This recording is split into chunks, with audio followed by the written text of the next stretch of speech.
and authority? Lots of authority there. Awesome. And you said this is on, Amy? Hold on. Yeah, that is on. And you will go. Okay. All right. Well, thank you, first of all, to Amy and the Social Justice Commission for inviting and allowing me to speak here today. And thank you all for being here. As Amy mentioned, 21 hours ago, my wife gave birth to our first child. So this has been my head is still spinning a little bit. I think I got it on square. But this has been quite a couple days here. Okay, thanks. Outside voice. I trust that the coffee has all sunken into your bloodstreams by now, so that will be wonderful. And I do have several excerpts from the encyclical, and so instead of me just talking the whole time, if you all would be willing to volunteer to read what is up on the screen at the corresponding times, that would be very helpful. And right afterwards, I can't stick around. I got to go back to the hospital to tend to my wife and new child. So today I would primarily like to give an ethics-based framework to think about our relationship to the environment, and I'd like to use a vocabulary that you can take away from this talk about creation. I will explain environmental ethics in light of the Catholic intellectual and spiritual traditions, beginning with St. Thomas Aquinas of the 13th century, touching on St. Francis of Assisi briefly, and then coming forward to the contemporary conversation, invigorated by Pope Francis and his encyclical Laudato Si.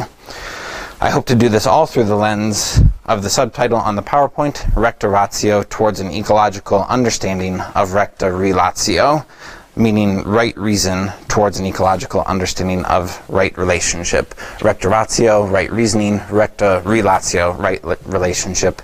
And that's simply referring to the language that Thomas Aquinas used in recta ratio, use your noggin, right reasoning in his Summa, and then Pope Francis speaking much more through the lens of relationship.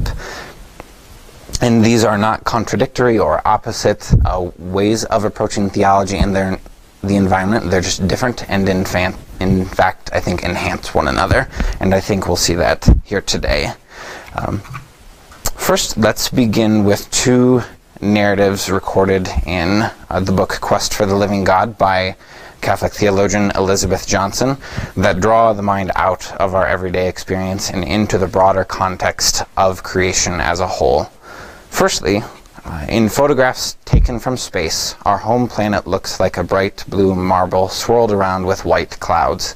Floating against a background of endless black space, it is a precious little spot that alone among all the planets, moons, and asteroids we have explored to date is covered with a membrane of life. Astronauts who have seen this view with their own eyes speak of its power to change their deepest feelings. Saudi Arabian astronaut Sultan bin Salam Al Saad, part of an international crew, recollected, "The first day from space, we all pointed to our own countries. The third day, we were pointing to our continents. By the fifth day, we were all aware of only one Earth." Astronaut Rusty Schweitzer, who walked on the moon, noted, "From that vantage point, the Earth is so small, you can block it out with your thumb." Then you realize, he mused, that on this beautiful, warm, blue, and white circle is everything that means anything to you. All of nature and history, birth and love. And then you are changed forever. These are stunningly beautiful images, and from this broader awareness of human community springs forth the notion reflected in the admonition of Jesus in the parable of the Good Samaritan, that we are all each other's neighbors. Secondly, she writes, the universe is complexly interconnected, everything being related to everything else in some degree. Speaking of the redness of human blood, for example, British scientist theologian Arthur Peacock wrote, "Every atom of iron in our blood's hemoglobin would not be there had it not been produced in some galactic explosion billions of years ago and eventually condensed to form the iron in the crust of the earth from which we have emerged." Quite literally, human beings and all creatures on this planet are made of stardust. The story of biological evolution, moreover, makes evident that we humans share with all other living creatures a common genetic ancestry tracing back to the original single-celled creatures in the ancient seas: bacteria, pine trees, blueberries, horses, the great gray whales. We are all kin in the great community of life. I wonder how often we think of this, that we are made of stardust. Poetically, the book of Genesis observes, "For you are dust, and to dust you shall return." This speaks to the finite nature of human existence and to our connection with the earth itself. I wrote this before having a first baby, so I would add to this list of amazing, life-changing experiences and ways of seeing the world as witnessing childbirth. So 3 really things to draw ourselves towards this broader picture of human community. Today, as was maybe mentioned earlier, I walked in just a minute late, is the feast day of St. Thomas Aquinas, and so it seems fitting to begin with this paragon of the Catholic intellectual tradition. Aquinas, a Dominican friar, is best known for his writings in the Summa Theologica, in which he explores and explains the various teachings of the Catholic faith. Aquinas is the go-to example of systematic theology, a method which brings the methods of philosophy to bear on the questions of theology. Relevant to our purposes here, of understanding environmental ethics, is Aquinas' view of the relationship of faith and reason. Often today this is said in terms of the relationship between faith and science. So how do we view this relationship? Is it harmonious, compatible, or is there friction? Do the disciplines of faith and science necessitate a choosing of one over the other? Let us turn to the example of Aquinas in his own day. The works of the great 4th century BC pagan philosopher Aristotle had recently been rediscovered, and his writings were viewed by some as fundamentally threatening to the Christian faith. His writings were even banned at certain universities. Aquinas, however, took an alternative approach, rooted in his faith in Christ. As Aquinas would have it, any disagreement between one's faith and one reason can only be apparent. Our capacity for faith and our ability to think rationally are both gifts from God, and therefore cannot be in conflict. If we do reach a point where a tenet of one's faith and one's reason are in conflict, the conflict is merely an illusion. We need only trace our footsteps to find where we went wrong. We will reach one of 3 conclusions. What we considered a matter of faith was not a matter of faith at all. It was instead a product of ideology. We reasoned a conclusion that was not well thought out. It was instead a product of faulty rationale. Or thirdly, some combination of these two, a mistake in our faith and a mistake in our reason. This process of self-examination is not just hard work. It is integral to a Christian faith life. Perhaps better than anyone, Aquinas demonstrates for us that Christ is not afraid of your inquiry. Just like Thomas of the New Testament, probe with the fingers of your intellect into the very wounds of Christ. It is worth a brief side note to mention that doubting Thomas of John's Gospel, depicted in this picture, while it is true that Jesus praises those who, quote, have not seen and yet have believed, we must remember that Thomas proclaimed, "My Lord and my God," in response to the risen Lord. Thomas's words are among the clearest affirmation of the identity of Jesus to be found in the entire New Testament. Thomas tends to get a bad rep as a doubter. It may be worth reconsidering this, as the scene with Thomas serves as the very climax of John's Gospel. Christ cannot be damaged by any question you ask. Only you and the communities to which you belong can be damaged by not asking. This is recta ratio, right reasoning, and it is at the core of the Catholic intellectual tradition. History speaks to the richness of this tradition. This painting, The Triumph of Thomas Aquinas, is from Santa Maria Novelle in Florence, Italy. It succinctly submits that the Catholic intellectual tradition lies at the convergence of disciplines. Thomas Aquinas is supported by the theological and cardinal virtues. At the top, here Thomas is enthroned. Sitting on either side of him are various biblical authors. Beneath him on the floor are three heresies depicted, and then along the bottom are the classical liberal arts. And so ecology would be a modern day addition to this. This was painted in the 1300s, and it is important to keep in mind that Pope Francis in Laudato Si is speaking from within the Catholic intellectual tradition as a convergence of the various disciplines that have something to say about creation.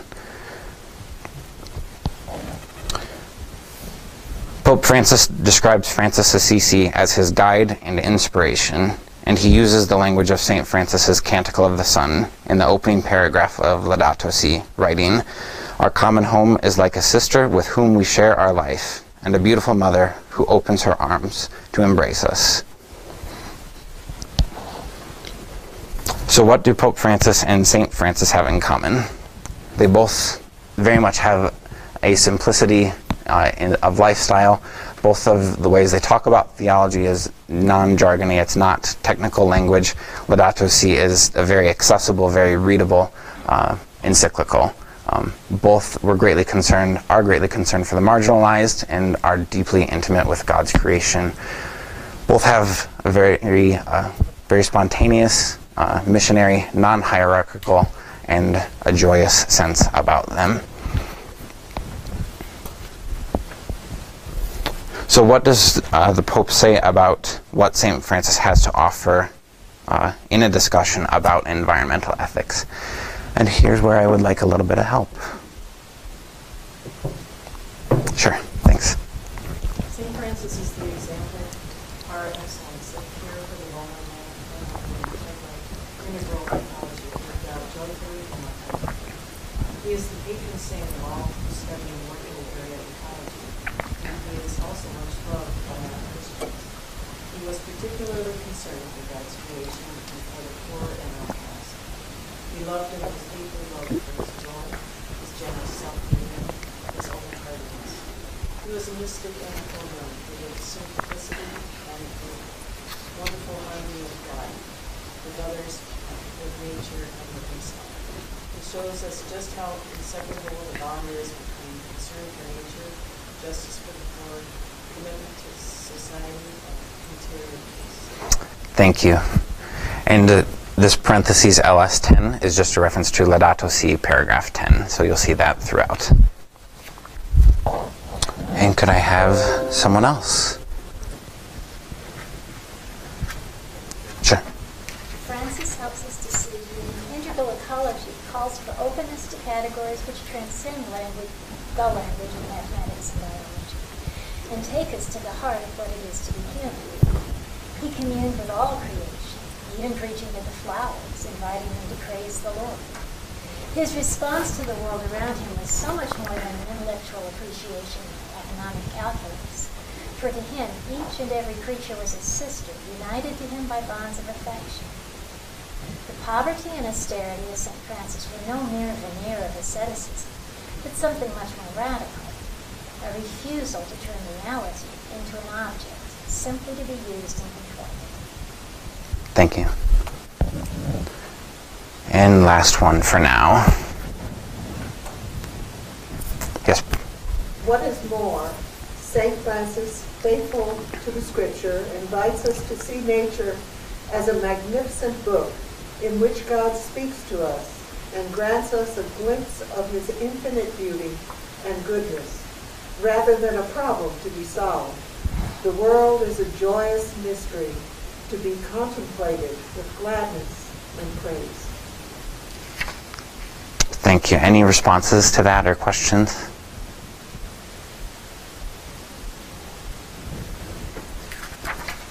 Not yet? Could you shrink it down? It's a lot of three-syllable words. I can't edit it anymore. Go ahead. I just want to have an opinion. I have a friend who moved from, I think, somewhere in New York. Okay. And then she moved to the Black here. And she was so, amazed by the beauty of nature here. He says, what I see in New York and big cities is the work of creation of men. So when I come to South Dakota and work with Black Hills, I see God's creation through nature. Just something that as I saw that, Yeah, you know, that's really beautiful. Thanks. who cannot believe that this is human, omnipotent, work means God's creation, nature. Yeah. Sure. My observations would be that he's introducing nature as a revelatory and as the first revelation prior to scriptures, almost the first scriptures. Yeah. And that he's taking the conversation from scientific to utilitarian, the bottom line economy, to relationship. And he's taking it from the scientific linear view to the relational view, to a relationship with nature versus the use of nature. That's spot on. Thank you. You want to come up here? No. Actually. Well, you need the 3 syllables, but it helps to have both. A Bible and Yeah, definitely. Also introducing contemplation and prayer. And that's on the being level, not the use level. It's just living with and relating to versus using only. Using it. It's like the Martha and Mary. Yeah. He's introducing Mary, or the contemplation of nature, the sunset, prayer, deep prayer.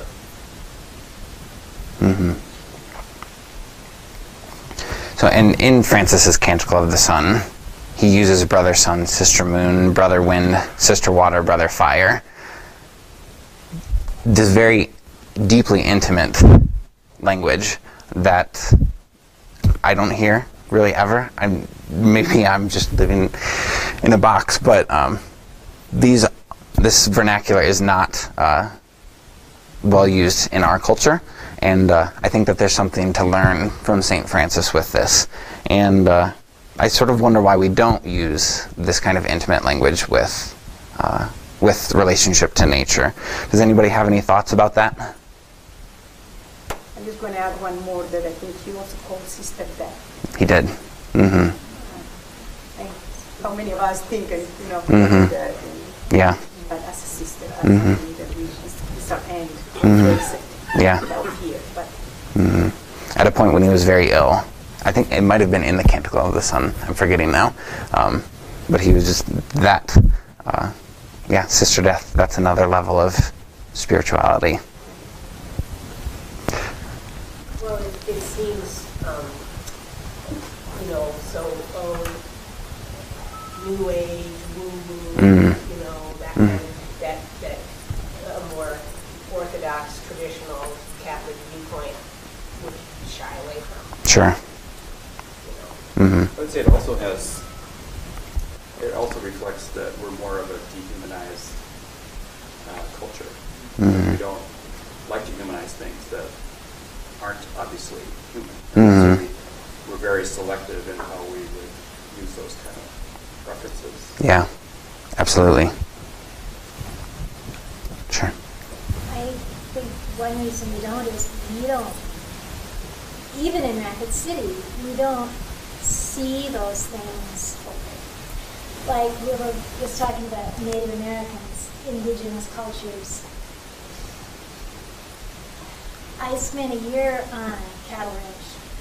I stayed with my dad his last year of life, and when I moved back, I lived in Nebraska. When I moved back to the city, it just blew me away. It was like I realized every single thing I touch, even a city park, is made by somebody who made a plan.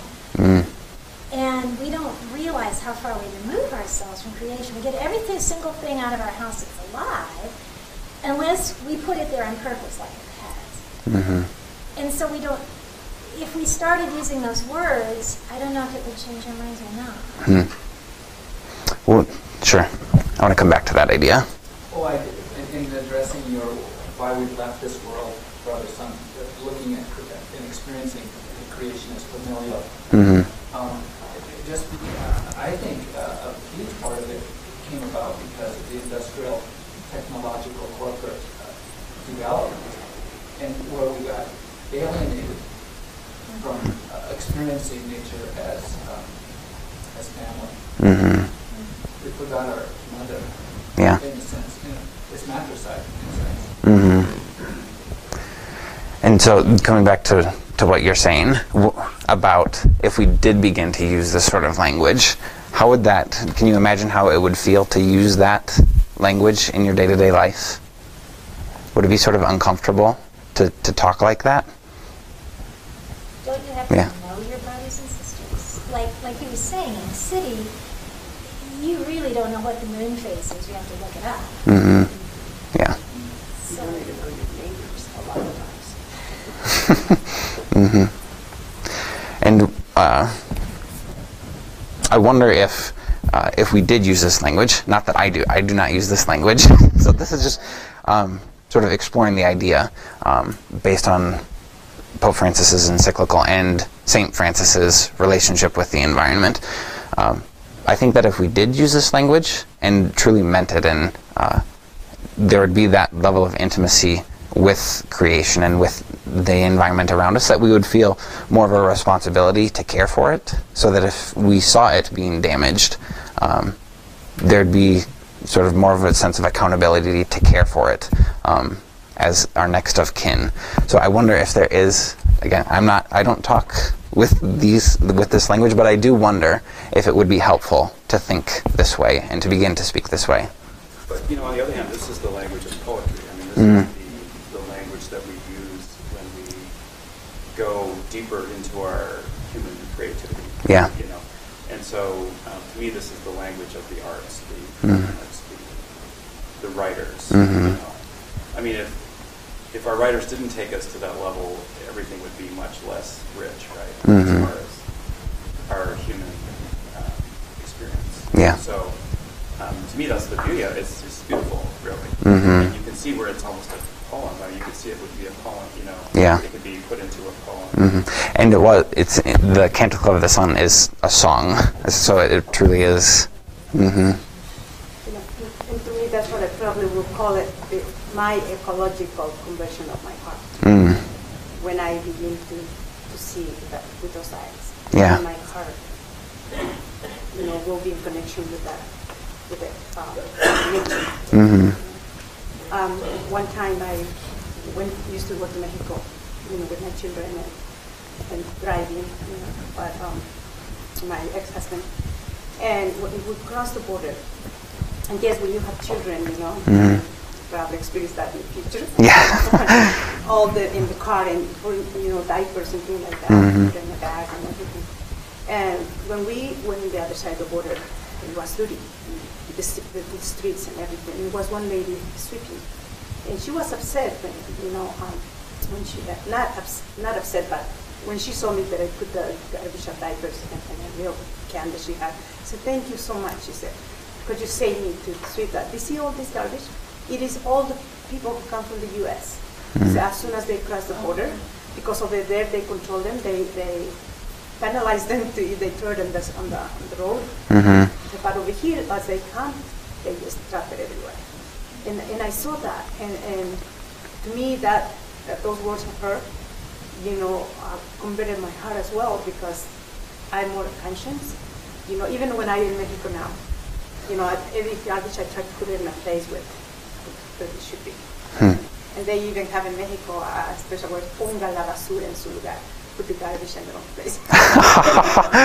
That's beautiful. I mean, that's a conversion of hearts. Yeah. I'm more aware of that. Sure. I think it made sense coming and swimming again. Because in the early 70s, I remember, I grew up in Minneapolis, went to the movie at St. Francis of Assisi, and everybody there was just, that was was like common language at the time, you know, and just around the city and being a bird feeder and a park. And that was nature. I mean, it was the same thing. It was not on a grand scale like a ranch or something else or whatever. But, you know, it just needs to come full circle again. Huh. And I was born in 1990, so I do not know any of this. Thank you. Yes. Sure. I can't help but recognize some of the language and some of the Native American prayers where they, not the same words, but similar idea. And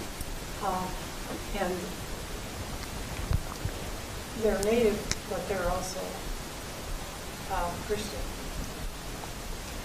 prayers. Okay.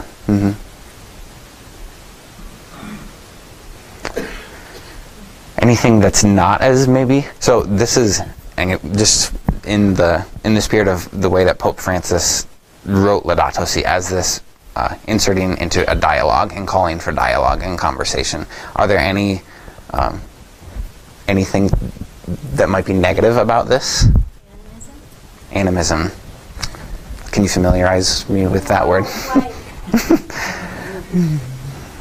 Again, with indigenous peoples, if you start having an altar to the earth or the sun, lots of cultures that worship the sun.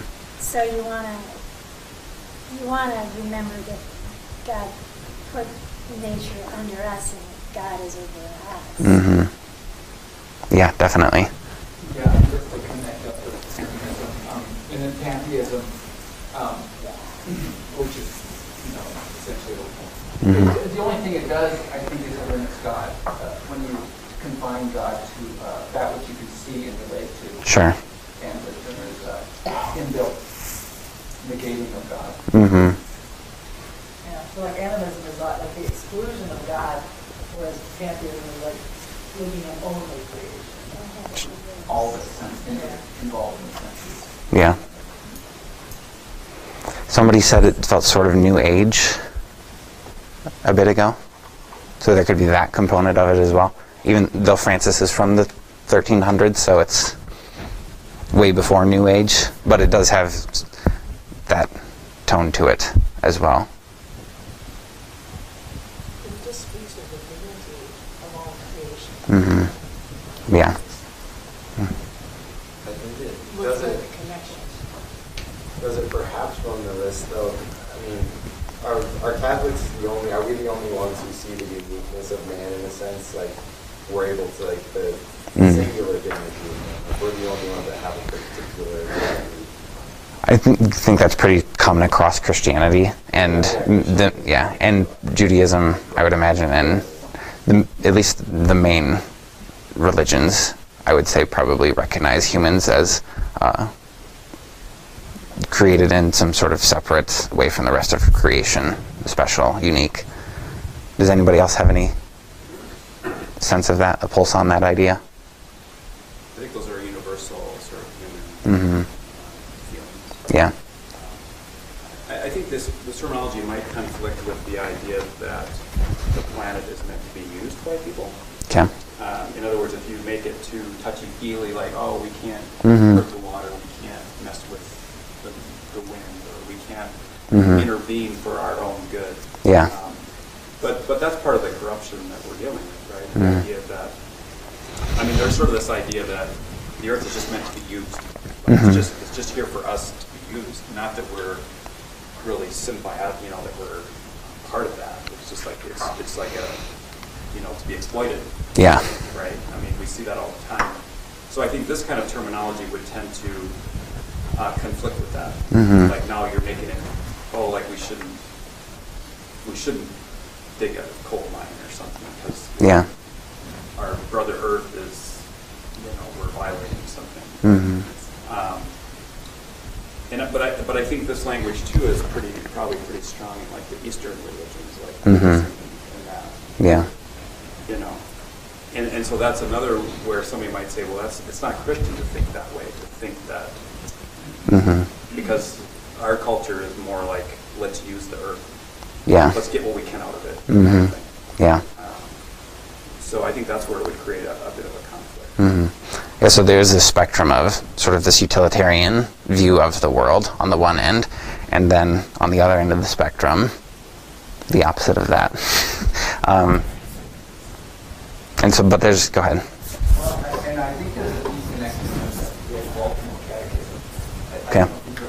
I've heard of it. That also was, that was before my time.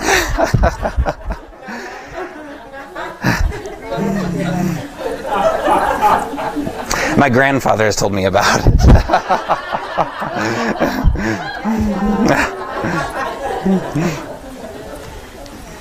So, I mean, essentially, I remember Sister Rosalie in first grade saying, "Where is God?" And they all say, as a class, "God is everywhere." It's just, and whenever you place God everywhere, then He is in all of creation. Or she, the God, the mystery of God is in all of creation. And that animation, you could say animated. I think the native experiences nature as animated. How to make anything into an ism or into a false God is going too far. Yeah.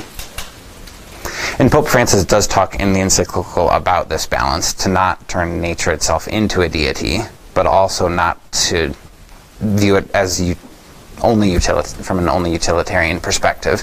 He calls for this balance between the two, and recognizes that Western culture, for sure, has leaned too far to the utilitarian perspective, and so wants us to come back to the middle, and knows that that's an ongoing dialogue and an ongoing human experience that will never find the middle and stay at the middle forever, because we're human, and culture is going to take us to different sides of the spectrum, but to just always be aware of where the middle is and where we should always draw back to.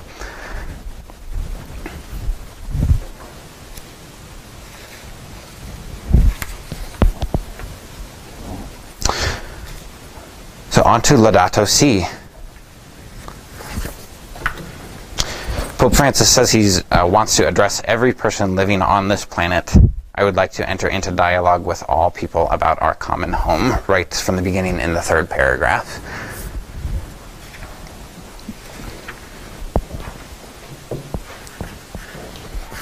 So how is he speaking? What is his tone in Laudato Si? He's speaking very collegially, as sort of a spokesperson for a community rather than this top-down, as Bishop mentioned, CEO perspective. He draws from bishops' conferences around the world and is sort of pulling in the various conversations that are happening into one document, and says, just acknowledges this is being talked about everywhere. Let's talk about it as a global community, and be aware of what other people are saying about it. He's inviting dialogue at all seats of power, at our local parishes, our schools, all seats of government, businesses, campuses. We are all responsible for talking about this. And he demonstrates that he's in communion with his papal predecessors in St. John Paul II and Pope Benedict XVI, and again, bishops' conferences around the world. And that he's using the best insight sciences has to offer about the environmental crisis. So a word count of the encyclical. Word counts aren't always a perfect sense of what is being talked about, but it does give us some insight. So creation is mentioned 248 times in this encyclical, environment 163, nature 114. Just take a look at all of this, just to get a sense of it. I won't read through all of them. But I would like to ask, why do you think, does anybody have a sense of why overpopulation isn't mentioned at all? Go ahead. I think it's because if this were really done, then the words, the values of the world would be distributed more evenly. And people would be starving. Yeah, absolutely. The issue is much more overconsumption than it is overpopulation. I forget the exact statistic, but if everybody in the world lived like we in the United States lived, on average, it would take something like 7.5 Earths to sustain that. So the issue is overconsumption, and people who talk about overpopulation, it's just sort of a cop-out. He does acknowledge that there are pockets in regions where the population is too great for the ecosystem to support, but globally, overconsumption is not the issue. That's only if you look at it the way he's looking at it. Okay. If you look at it as every human being has a right to have a dishwasher and a right to have air conditioning, and that's the most important thing in life, then you have a problem with overpopulation. You see what I'm saying? If your priorities are all mechanical and infrastructure, and let's have 17 pairs of shoes because I can afford it and every outfit has to look perfect. Yeah. Then everybody wants to live like the United States lives today. For people in the United States to say, maybe I don't need to do that, that would be a complete mind flip for us. So it's more complicated. Yeah, and I think you're drawing in, though, overconsumption, because this idea of, so... being pushed to do it constantly by everything you see. Yeah. That's the world that we live in, especially in the United States. And everyone is trying to imitate this. Because it's easy and it's fun with lots of pizza with lots of salt. It's good stuff. Yeah. But he wants us to be aware that we don't always need lots of pizza with lots of salt, right? That we don't. He uses air conditioning as an example in the encyclical. Not that air conditioning is intrinsically evil or intrinsically bad, but that most people in the world don't have air conditioning. So do the people who do have air conditioning need to maybe reorient perspective a little bit and just understand that maybe this isn't a necessity, and maybe it is perhaps more on the luxury end of the spectrum. He uses political 52 times, but most of the time he's talking about government as an institution, so he's not interested in the politicking that goes on. You can Democrat and Republican 0 times. He's not interested in the divisions of our political system or any political system for that matter. But he is insofar as those are the avenues through which change can actually happen, but he's not a big fan of sort of division for the sake of division. Relationship 102 times. So again, this idea of relationship, the Pope is very big on. Duty and responsibility 40 times, community 46, common good 31, love 70. So we can get a sense of what he's talking about with this, I think. Any other questions or comments about this? One more about relationship is, it's so important in that balance, lack of balance that we have in the world with consumption, and that's why we always complain that poverty in Africa and all those third world countries. But that's because of the lack of balance and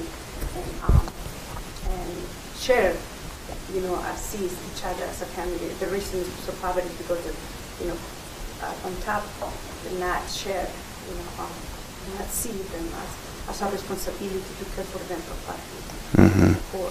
Yeah. So everything has to have a balance, and why so many children we are overpopulated now. Because the resources, not even if you have enough resources, we just don't distribute it. Even in our own town, in our own families, I have so many children with my niece and nephew, and I only have one. Yeah. That if you see those poor people, they're so happy. You see the joy because they're content with what they have. Yeah. And consumerism for us is. The lowest suicide rate in the world is the Aborigines of Australia, and just the native people of Australia. They don't have anything material speaking, so material and happiness don't necessarily have a strict correlation. Thomas Aquinas is noted for saying a mistake about creation is a mistake about God. And so I think it's really, really vital and important to have our relationship with nature correct, Yeah. right, just. Yeah. Because if in that way, if that relationship or definition of nature is incorrect, then our notion and experience of God is not just. Yeah. I like it. Anything else? Okay. So, who does Pope Francis cite? He cites John Paul II and Benedict XVI 23 times each. Is that why do you think that might be? Any thoughts? Well, just to show that this isn't new. Yeah. Catholic thought. Absolutely. Anything about citing them the same exact number of times? He knew you'd come along and do a word count. Yeah. Yeah. Well, and also, where people say that, or Cardinal Timothy Dolan says that St. John Paul II was the soul of the church, Benedict is the mind of the church, and Francis is the heart of the church. And so, by incorporating both of those, it's like you get that completely beautiful, well-rounded vision of humanity and of God himself. Yeah, absolutely. That's my thoughts as well. I don't think he forced a quote necessarily, but I do think that there's a sense of if someone really, really, really liked the style of John Paul II, they probably didn't appreciate as much the style of Benedict XVI, and vice versa. So to show that there's this continuity in what he's saying with his predecessors. 17 bishops' conferences around the world, 9 from the developing world. He cites his own earlier texts, the Catechism, very few theologians. Thomas Aquinas is only cited twice, which is probably a record low. I haven't counted that. But so Thomas, Basil, Dante, and a handful of spiritual sources as well. But he is, in a way, creating this way to talk about our relationship with the environment in concert with, again, the bishops' conferences around the world and his predecessors. This is a new awareness that Thomas Aquinas did not have. I like that quote a lot. But we're certainly aware of the world in a different way than Thomas was. And so there's a new acuteness in the importance or the relevance of it in the way that we think of the environment. So here's what he pulls from, a couple quotes that he pulls from St. John Paul II. Could somebody read these?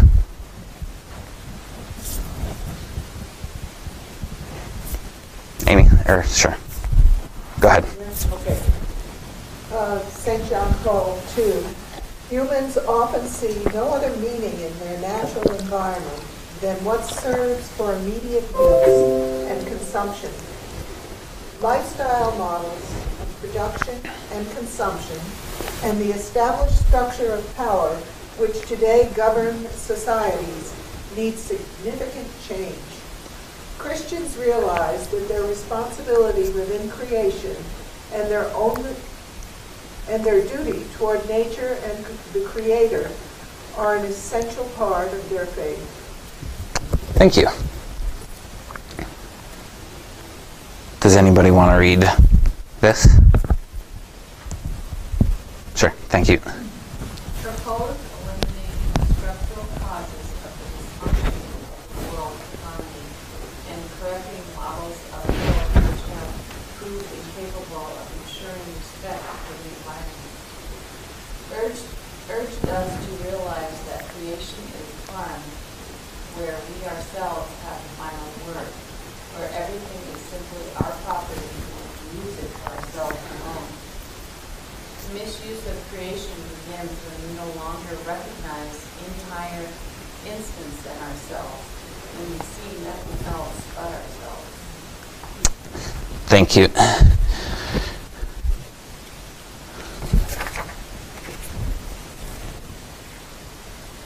Anything about either of those two? John Paul II or Benedict? So what is Francis saying in this encyclical? These are 4 points that I'm going to talk about. He's saying much more, but these are some of the highlights. So firstly, that our relationship with creation is connected to our relationship with the Creator. Secondly, that creation herself has been marginalized, water, forests, animals. Thirdly, developing authentic relationships with our human brothers and sisters is imperative to a healthy relationship with creation. And then fourthly, this idea of redistributive suffering, and thinking of Joseph of Arimathea and the responsibility of those in power. So I'll explore each of these points briefly. So firstly, our relationship with creation is connected to our relationship with the Creator. He cites the Catechism, which says, each of the various creatures, ruled in its own being, reflects in its own way a ray of God's infinite wisdom and goodness. Man must therefore respect the particular goodness of every creature to avoid any disordered use of things. And secondly, that each creature reflects something of God and has a message to convey to us, and the security that Christ has taken unto himself this material world and surrounds it with his affection. Any response to this idea of our relationship with creation is connected to our relationship with the Creator? You touched on it with Thomas Aquinas a few minutes ago. But anything else?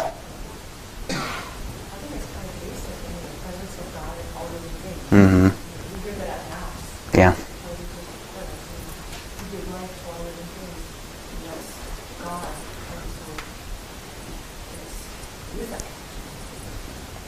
Definitely.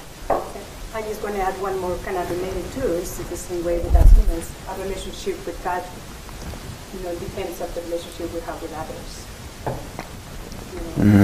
I don't have a good relationship with my neighbors or friends. How can I say that I have a relationship with God? Because it's connected, like you said. Yeah. We are created in His image. Nature is created, by Him. Mm-hmm. Definitely. So how do we put this into practical use, when like a dam is going to eliminate the snail darter or poisoning prairie dogs is going to eliminate black-footed ferrets? I mean, what are we supposed to do? Are we supposed to always be in favor of the snail darter? That I haven't heard of. And so Pope Francis doesn't offer, and nor does the Catholic Church usually as a whole, offer specific responses to really specific circumstances. It tends to, and I'll touch on this a bit later, give broader principles that apply to moral questions, and then drawing on this idea of subsidiarity, that as we get down towards the particular questions, such as you're asking, local experts need to address those questions, and whatever populations that those questions are relevant to, that is the best non-answer that I can give. I do have an example in a bit about the way that removing a member of an ecosystem can impact the rest of that ecosystem. So I hope that can better address your question. But I would also say, though, kind of to speak to the other side, where St. Francis said, referred to sister death. Yeah. That because of sin, because sin is entered in, death is now part of our experience of life. And sometimes, unfortunately, that means death of a particular species. And how many species have already gone before us, before man even really entered into the realm? And so to acknowledge that sometimes despite our best efforts, that's what's going to happen because the way of the world, Mm-hmm. and not to hijack and sacrifice the whole rest of creation to save one particular species, like we wouldn't do that to save one particular person, and we should do everything we can, not to, but sometimes we have to accept that that's the way. Its time is past, and death, unfortunately, is part of the experience because of sin. Absolutely. There's that real side of it, to death. So that, and the Pope makes clear that there's not this. We need to be careful to not romanticize nature. We can in the beauty of a sunset and the majesty of a mountainside, but we also need to recognize death as part of the reality of creation. But I think this conversation is bringing up the idea of an ethical dilemma. Mm-hmm. I mean, there's two sets of values, and obviously you're heading toward. I'm going to give you a method of maybe approaching that. Mm-hmm. And that's probably the best that we can do is have a method of approaching that dilemma and, being as fair and as faithful, to our belief. But we're going to run into those conflicts all the time. There'll be more and more of those. I mean, as the world evolves, out of our own efforts or as nature evolves, it's going to create a new dilemma that we have to deal with. So one of the most important things that you might be able to leave us with today is a framework for dealing with those conflicts, because it's not going to be a cut and dried answer. It's going to be very nuanced, like you said, based on the specific circumstances. So hopefully you're heading that way. So yes. we're going to hear a little of an answer to that. Yep. Definitely. Yep. But we're one getting of to the that. things that we could take away from this would be to have a method, because we don't know what the next issue is going to be, where there's an ethical dilemma. But it would be nice to at least hang on to the method of approaching it, because we don't know the answer. We don't know the answer. We don't know the answer to that question. Like, should we allow a species to be sacrificed under certain circumstances? We don't know. We're going to have to make that choice potentially, but we should at least have a good method of dealing with it. And we'll talk about a method, definitely. Yeah. So the second primary point of the encyclical is that creation herself is being marginalized. So water, fossils, animals, and even people. So he talks about in paragraph 69 that the German bishops have, it's supposed to say thought, not taught, have thought that where other creatures are concerned, quote, we can speak of the priority of being over that of being useful. So sort of drawing on this utilitarian versus non-utilitarian perspective, recognizing something for what it is, more so than what it can do for me. And then, sure. You don't even always know what it can do. The first settlers here, if they could have done it, they would have killed every single rattlesnake, every single coyote, every single wolf, because they saw nothing good. And like 100 years later, we're like, yeah, but they actually do have some purpose. Well, if they killed them all, it'd be too late. Yeah. So we're making these big decisions, but we have to remember we don't know what we're doing, and we never will. Yes. Despair. Well, and I think what the Pope is calling us to do is to have thoughtful dialogues in answering these questions, because you're right, we don't know all the variables that go into these decisions, and we don't have the foresight that we always need, and 2020 vision is usually looking back. So, but to have dialogue is the best method of finding the right answers. The second point under this, if we approach nature and the environment without this openness to awe and wonder, if we no longer speak the language of fraternity and beauty in our relationships with the world, our attitude will be that of masters. Any thought of that?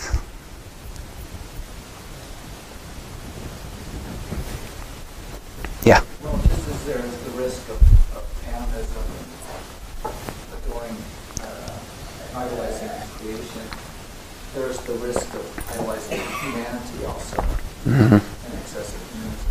Yeah. And putting ourselves, rather than viewing ourselves from within nature, we view ourselves as outside of nature. And it's a self-image that I think that some of this conversion is calling us to, a renewed look at ourselves. Yeah, absolutely. One of the things that I notice about consumerism is about me, and I see with sadness sometimes, even here in Laudato Si, years and Turkeys in our streets. Why? Because they're invading so much their habitat. And that is lack of balance and how we're going to do. Yeah. This is sad. Yeah. Also lack of predators. I mean, we don't want to have a coyote come and take somebody's dog and eat it, like that one does it. But if you don't have any predators and you only have a hunting season that's so good, you're going to have a lot of them. heard a Native American speaker yesterday, and when you talked about attitude of being masters, it was kind of interesting. He said, like, in their culture, there was no concept of owning land, and let alone, like he said, let alone the fact that people would take it and then sell it. Yeah. You know what I mean? The idea that they would take our land and then sell it was like an extremely sort of grasped this idea that the earth was not to be shared for so to me that was a very poignant example when you talk about being that of masters. I mean, the idea that we can own and sell and like be master over our piece of property. So I just think that was kind of a powerful statement. So that was a foreign we have no concept in our culture that it would belong to just you as one person, like a chunk of land. Yeah. Thank you for mentioning that. That is really, and what I think balances that, this concept of owning the land and having property, is Pope Francis is calling for us to be stewards of the land. So, like, we live in a world where we do own land, and that's just, I can't imagine a scenario where that will ever go away. But if we see ourselves as caretakers of the land for future generations and for our own generation, for our own time, then that can sort of balance out this concept of masters and ownership, which has a very dominating tone to it. Instead of being a part of creation, being masters over it and owners. Anything else? No, owning something, I haven't thought of this, but you can own a can opener because you might outlive it. But things that are they last so much longer than you do, then you really can't own them. You just sort of rent them for a little bit of time. And if we thought of it more like that. Yeah. Might be helpful. Thirdly, developing authentic relationships with our human brothers and sisters.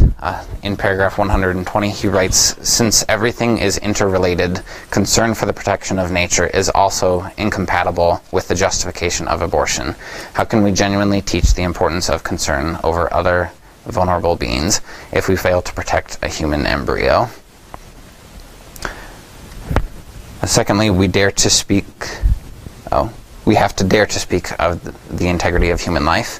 And then he also talks about technology and the role of that in the modern world. I was having coffee with a seminarian a couple weeks ago, and we were talking about the way that our younger siblings had grown up with technology in a different way. I remember dial-up internet, so not that young. And we were sitting at this coffee shop, and just behind us were two kids, probably 14 or 15 years old, and they were just playing on their phones and tablets and weren't talking with one another, and for 45 minutes straight there was no actual human interaction there. And so he's not anti-technology, he's not a Luddite, but he does call an awareness to how is technology invading our human relationships, which is the most meaningful thing.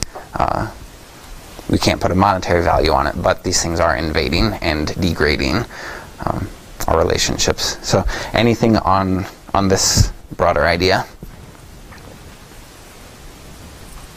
Yeah. Just kind of going back a little bit to the last slide with the master, us being masters. We're seeing that also in the problems with relationships, abortion, the mother or the parent feels that they own that baby. They can make that decision. We're seeing it in human trafficking. Yeah. Because one person physically controls and dictates what another person does. There's a lot of aspects in the relationships that sort of be able to protect people and where certain people feel they're masters over others. Yeah. Anything else? Yeah. There's a way in which this Laudato Si introduces, again, a conversion or a challenge or an invitation, to see all of the fabric, see how this relates, how we think nature is so much interwoven of the fabric of our life. It's how we treat the oppressed in any way, in this case, it was the unborn. Mhm. That's how we treat women, I think, from a patriarchal culture. Mhm. And it's how we treat natives, because they were perceived as close to nature and animals, and therefore soulless historically. Mhm. And so it really is within the fabric of all of life. This encyclical invites us into. Yeah, definitely. Yeah. You know, a comment about technology. I think this is a wide open scenario now. Mhm. It's almost like we're poised to work less with the technology that we can create. Mhm. The idea that, you know, robots are going to replace human labor and are going to work 24/7 and stuff like this. I mean, our productivity may dramatically increase using technology such that human work will be diminished in terms of the amount of time that we have to devote to it, which is kind of interesting because in primitive cultures around the world, they've done studies and they found that those people that lived in the most primitive of places around the world, you know, they spend about 4 hours a day working. And that is to get their food, water, housing issues managed. And then they spend the rest of their time on spirituality, storytelling, cultural development, leisure, games, family things. And this was sort of brought out in the discussion about a simple lifestyle. That being, you pointed out the people that have the least on the planet have the lowest suicide rate. The idea is that they spend a lot of time loving and cultural, you know, enjoying their culture and celebrating their religion and so on. And so my hope is on the technology side that we might swing through our advancement to a situation where we now go back to family. Yeah. And interesting that you point out the German culture is drifting heavily that way already, where they have said as a nation we value family integrity and quality of life. They have mandatory vacation in Germany. I think it's like a month or 6 weeks. I don't know if anyone could comment, but I mean, you have to take vacation, as an example. The other thing is that they have invested tremendously in technology to the point that they're probably going to stop importing any energy outside, like fossil fuel energies, for one thing. And they pay their workers a huge hourly wage to sort of put forth this technology.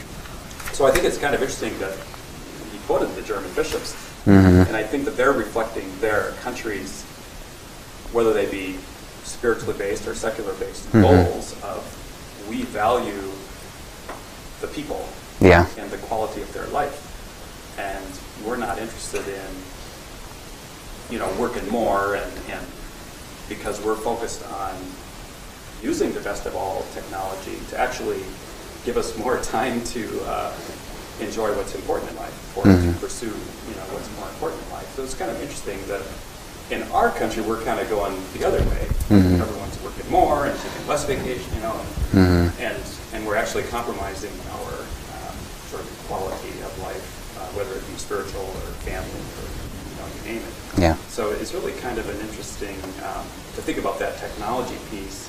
So if we're really capable of going that way, where we can actually have more leisure time and more time to pursue religion and the arts and other things that make us happy and better people, then I'm all for it. Yeah. Let's go that way.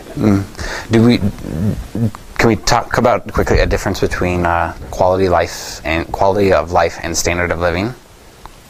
Do we think about those distinctions? Or do we think about those distinctions? So quality of life being rooted in relationships and faith and spirituality and what is our relationship with God.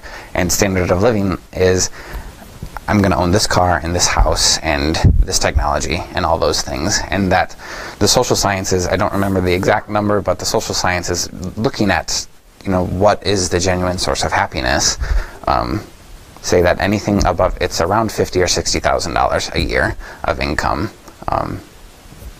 The addition to the quality of life that much more money adds is significantly diminished because you have all the basics to sustain health and relationships and live in community. So that's just an interesting thing worth thinking about as well. I would just comment about that, the use of technology, that balance that, is destroying the quality of life of human communication because, without even noticing, children already, babies, toddlers, we give them the cell phone or the TV and pornography, danger of using pornography, the technology, and it's destroying the family.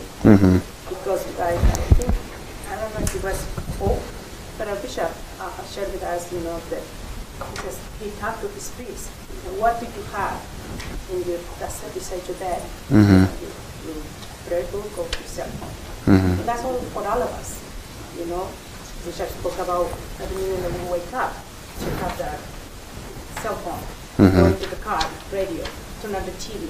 So there is no time for prayer.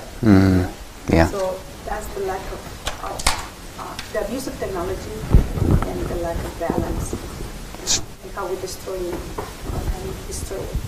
our families. Definitely. And I was just given the 10-minute warning by Amy, so I'm going to rush through a couple things quick, so we do get to that model that you also deeply desire. So, redistributive suffering is not a term that the Pope himself uses, but he does say in paragraph 19 that our goal is not to amass information or to satisfy curiosity, but rather to become painfully aware, to dare to turn what is happening to the world into our own personal suffering, and thus to discover what each of us can do about it. So he's calling upon this idea that if you aren't experiencing the pain, then you're not going to actually come up with really creative, innovative, and useful solutions, or at least not as efficiently. So he's calling upon, especially the United States, much of Europe, and the developed world, to bear the brunt of the environmental crisis that we have ourselves created. And that is, so using Scripture and Joseph of Arimathea, having taken responsibility for the burial of Jesus, which at his time would have, random acts of kindness in that society were sort of frowned upon and seen suspiciously. And so for this person to provide burial for Jesus, he took the burden of that off of who would have otherwise been required to bear it, and took responsibility for it, even though there was no requirement for him to do so in any way, shape, or form. So the Pope is calling for us to do the same. So ethics and this model. So there's this idea that in the middle is virtue. And so, for example, think of this ethics as a spectrum. So the virtue of courage would be in the middle of the spectrum. Far to the other side of the spectrum is cowardice, and on the other side of the spectrum is being foolhardy. So between cowardice and being foolhardy is the virtue of courage. And so in ethical decision making, we need to recognize that there's these ends of the spectrum, that the world isn't black and white, despite what a lot of people might say it, and that we need to recognize this gray space and probably most of the time operate in that gray space. And that's a difficult space to work in because there aren't these clear answers a lot of the time, but that through dialogue and through questioning and through open-ended conversation with people who might know more about the question than we do, we can find the best answers. And then the sins that we are likely to commit. This again is this, let's think of this spectrum. So if I'm really focused on not doing this particular thing, if I'm really focused on not being utilitarian, and the whole time I'm focused on that end of the spectrum, then I might, as I'm backing away from that, step into this sort of divinization of nature, and totally not even realize it. And the opposite is true. Is I'm really focused on not making nature divinity, then I might, well, I'm not even paying attention to it, walk into a utilitarian way of living. And so we need to focus on the middle of this spectrum while keeping our peripherals aware of how close we're creeping to one side or the other of that spectrum. Again, this idea of broad principles to specific circumstances, the church doesn't really offer specific solutions to a lot of things. I would be highly suspicious of any church who offered a lot of really specific answers to a lot of questions. So I think there's a lot of wisdom in the way that the church approaches ethics and morals in that. And then there's just this calibrating of variables. So in questions of, do we need to allow a species to go extinct? What are all of the variables that go into that, and how do we weigh them? And it's really in being aware of our own motives. So do we have something to gain monetarily or in some other way, and how does that bias and perspective and potential gain weigh into that calibrating of the variables? I think of a slide rule. So we just calibrate things and then it tells us the answer. Does that all make sense? Okay. He uses the idea of a seamless garment, and I'm not going to read the quote because it's long, but basically it's used initially as to address abortion. It can be used with nature in terms of if we pull on one thread of the seamless garment of nature, then it's going to affect the rest of nature and progressively unravel. I do not know what paragraph that was from. Oh, Cardinal Burns. Yeah. He does use seamless garment in the encyclical, but I'm not exactly sure where. This is a video which I'm not going to play, but quickly explain. So regardless of the way that wolves might impact livestock, they have their place in an ecosystem. And so what this video does is it talks about the reintroduction of wolves into the Yellowstone National Park. And so for 70 years there was this absence of wolves in the park, and then they were reintroduced. At the time of reintroduction into the park, there was one community of beavers. Now 20 years later there are 9. And so here are wolves, and I've sort of plotted what the video talks about. So, and each color is another layer removed directly from the wolves. And so reintroducing wolves into Yellowstone totally changed the behavior of the rest of the animals, such that areas where soil was eroding just stopped eroding because elk were no longer grazing there. And so the rivers stabilized, and all of these were affected. And the video does a very good job of explaining it, but it represents this idea of the seamless garment, that if we tug on one area of nature, it impacts the rest. So we shouldn't view... What's that? It's called How Wolves Change Rivers. Okay. Oh, that'd be great. Because we're going to post all of these talks on our website, so we'll also post that link. And finishing up very quickly, we shouldn't view nature as a puzzle, where if you remove one piece, the rest of it is still, you can see it, but maybe perhaps instead as a painting where if you take out a primary color such as red or green, it totally impacts the fundamental nature of that image. And so the Pope also talks about future generations. So that's my beautiful wife and baby. And so he calls us to an awareness of the way that our current actions impact the world for generations to come, and that we have this responsibility to act with that awareness. And that is what I would like to leave you with. Thank you for being so participatory. It was wonderful.